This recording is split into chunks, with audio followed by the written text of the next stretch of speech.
Malungkot ang gabi, nasaan na kaya ang mga wasalak?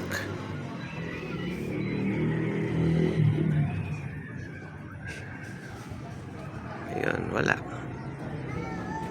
Walang wasalak. Wala sigurong ano ngayon.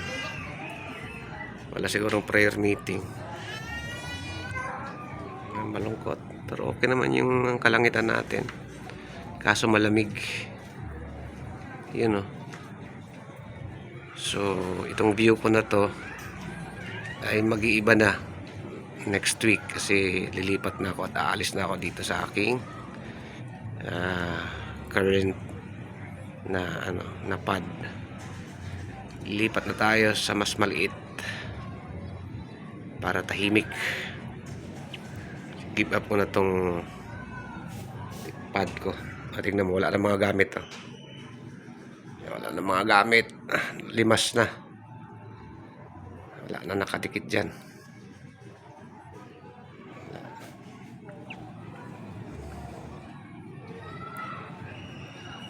Maganda din naman yung view dito eh. Kasi makikita mo sa bintana agad. Makikita mo sa baba. Kaso kailangan i-give up eh. Kasi ako lang naman mag-isa.